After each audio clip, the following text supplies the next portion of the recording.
Vincenzo, buongiorno.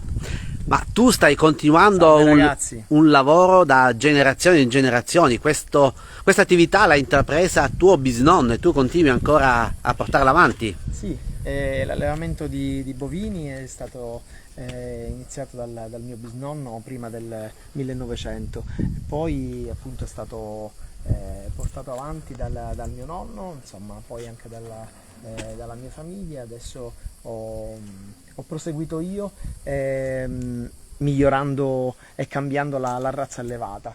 Prima anticamente, insomma, c'era questa razza siciliana, poi il mio nonno allevò la razza modicana ed oggi io da una decina d'anni a questa parte ho voluto dedicarmi appunto a questa razza francese, la Limousin, che è una razza prettamente da carne, che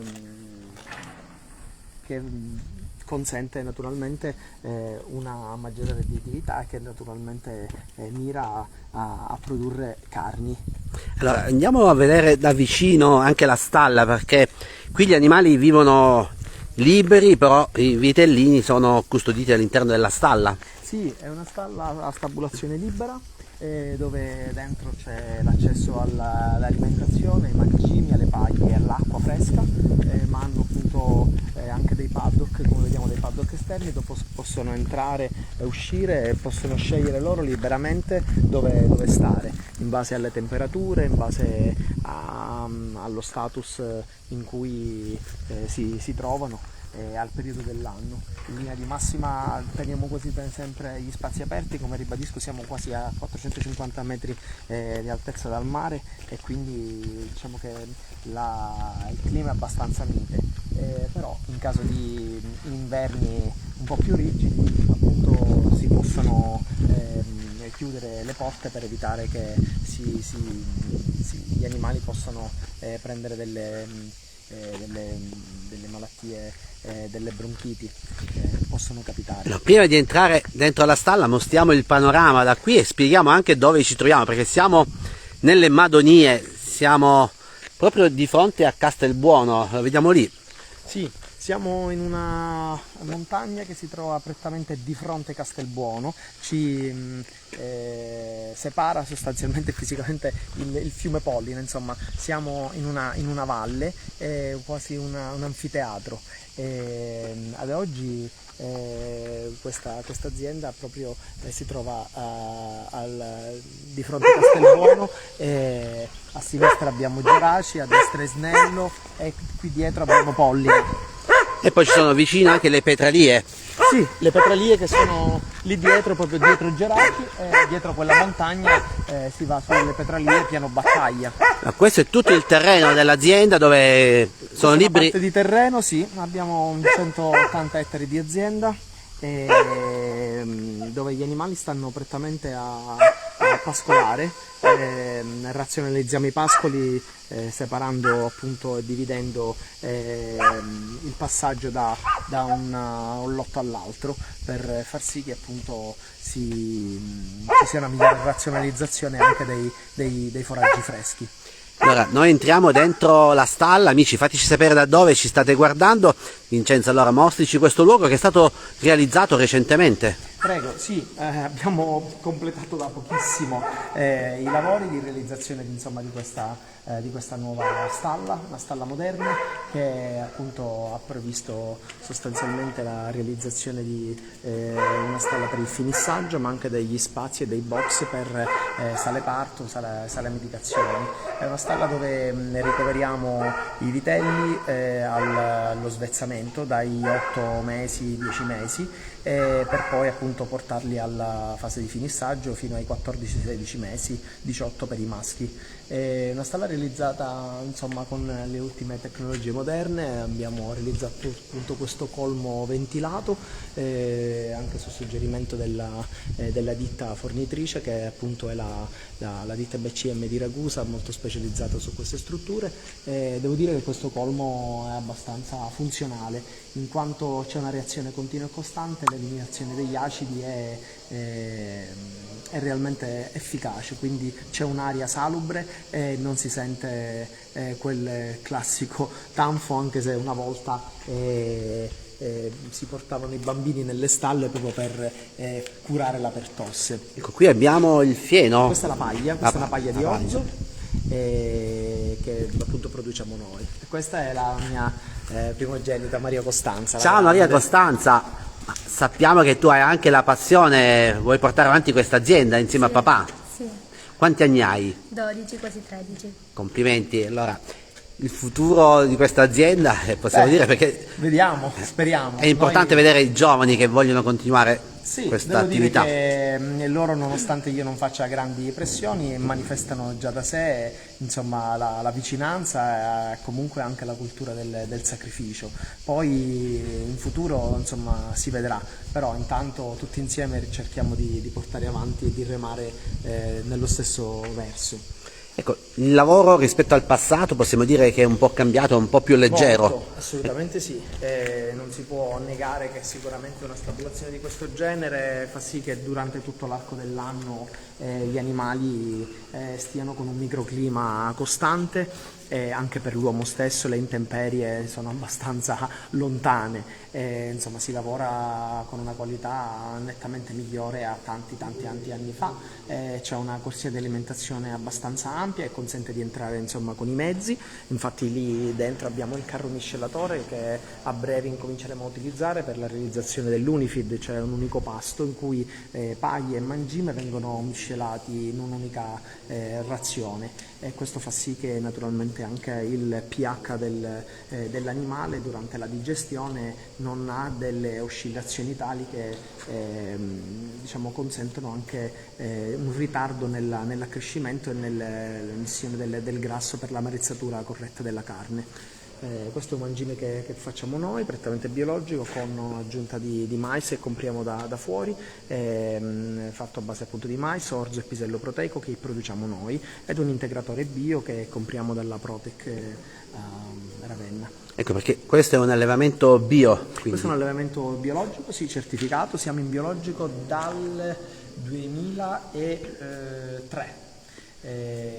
Quindi insomma sono tanti anni, abbiamo continuato, ci crediamo perché sostanzialmente è un'azienda a pascolo brado, diciamo che questa è la parte più difficile in cui bisogna insomma stare attenti e dove sicuramente il biologico che comunque limita l'utilizzo di sostanze chimiche e comunque alterate consente delle produzioni leggermente più rallentate rispetto al convenzionale, però certamente crediamo nel cibo sano e buono e quindi insomma questa stalla e il finissaggio sono la sfida per competere anche col convenzionale.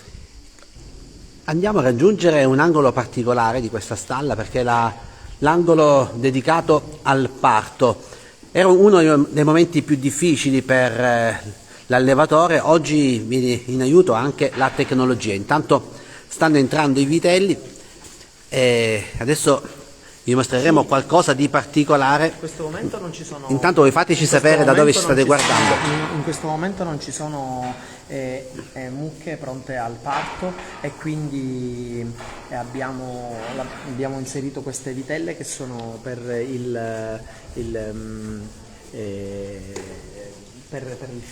faranno delle future mamme, ma questa è la stalla da parto, infatti è dotata di una telecamera.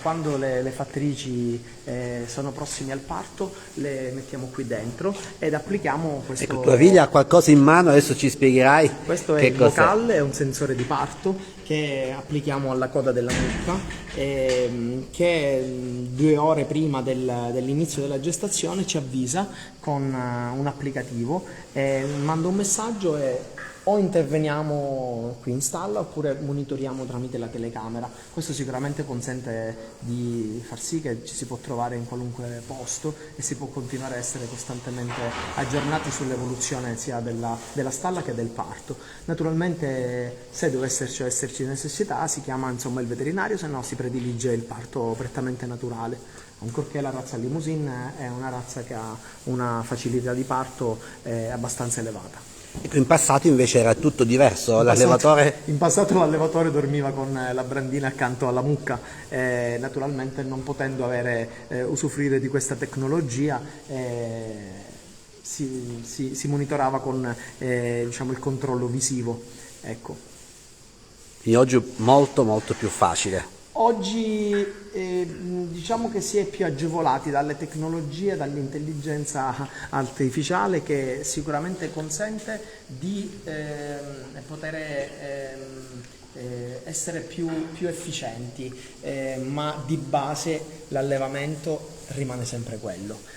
Quindi diciamo che ci si può evolvere per essere più snelli, più veloci, più celeri, ma il lavoro rimane quello, quello di 10 anni fa, di 50 anni fa, di 100 anni fa. Allora, tra poco entreremo anche in un'altra stanza dove avviene la preparazione della miscela. Abbiamo però... accanto nella stessa struttura, separata soltanto appunto da questa zona dei deposito mezzi, abbiamo il mangimificio, dove grazie alla raccolta e stoccaggio dei cereali dei silos qua dietro, nel periodo della campagna, ecco per esempio questa già abbiamo incominciato a raccogliere, stocchiamo i cereali in questi silos e hanno accesso al mulino tramite insomma appunto dei motori, qui vengono macinati e miscelati con gli integratori appunto biologici. Questo mangime sfarinato che viene somministrato a 1 chilo ogni 100 kg di peso vivo di animale. In media ogni animale si alimenta con circa 6 kg di mangime al giorno nella parte iniziale, per un massimo di 10 kg nella parte insomma, finale, per un finissaggio di circa 200-250 giorni. Per avere la certificazione bio, naturalmente anche il mangime, l'alimentazione deve essere adeguata per l'animale. Assolutamente sì, infatti diciamo che utilizziamo le nostre materie prime certificate biologiche e anche il mais e questo integratore che appunto proviene dalla Protec, che appunto si chiama Fosfosal Biorumen, che viene realizzato con sostanze consentite in agricoltura biologica. Naturalmente ha dei tempi un po' più lenti rispetto a quell'uso del convenzionale, però noi crediamo in questo e proviamo ad andare avanti. Tanto ti arrivano tantissimi complimenti anche dall'estero, dalla Francia, da Malaga. Ecco, salutiamo Marco, salutiamo Anna, Francesco e diciamo anche a loro che qui state portando avanti questa realtà da tantissimo tempo, ma soprattutto guardate al futuro, all'innovazione e anche a chiudere la filiera, e per questo avete realizzato una macelleria. Beh sì, diciamo che abbiamo creduto nella chiusura appunto della filiera, quindi con la realizzazione di questo bovino diciamo pronto per l'alimentazione, e poi appunto abbiamo voluto far sì che le persone, gli utenti potessero venire anche a degustare o comunque anche ad acquistare qui in azienda. Quindi chiudere la filiera significherà maggiore efficienza, produttività e saltare quelle catene che spesso e volentieri hanno un po' limitato i produttori e le aziende agricole. Bene, noi ti facciamo i nostri complimenti, facciamo i complimenti anche a tua figlia, salutiamo tutti gli amici di Bella Sicilia, magari più tardi entreremo anche all'interno della macelleria. Allora, a presto, ciao ciao. Intanto qui abbiamo l'architetto Siracusa. Oggi un'altra giornata di Nebrodi e Madonie Slò, siamo andati in un'altra azienda del territorio, naturalmente sempre con la qualità biologica. Ovviamente noi siamo sempre nei Nebrodi e Madonie Slò, oggi veniamo a visitare questa bellissima azienda che è un connubio fra tradizione e innovazione, è una delle più belle realtà che c'è in quest'area, in particolare a Castelbuono. Oggi assaggeremo i loro prodotti, avendo visto tutta la filiera, dalla produzione dell'animale, del vitello, al finissaggio, alla trasformazione in carne. Quindi oggi andremo a degustare, anche grazie a degli chef rinomati, in un locale tipico di Castelbuono che è in Gallarrone, andremo a degustare questi prodotti, queste eccellenze del territorio. Chi vuole può venirci a visitare e degustare insieme a noi il vero piacere della carne fresca. Bisogna valorizzare queste realtà, bisogna valorizzare la filiera corta. E questa è una delle poche soluzioni che abbiamo nel territorio per poter riprendere l'economia di questo territorio, continuare a vivere e contrastare queste forme di spopolamento che in questo momento sono imperanti. Grazie, allora seguiteci ancora in pagina con questo progetto Nebrodi e Madonie SLO. Un caro saluto a tutti voi da Castelbuono, ma ci vediamo presto con altri video. Ciao ciao!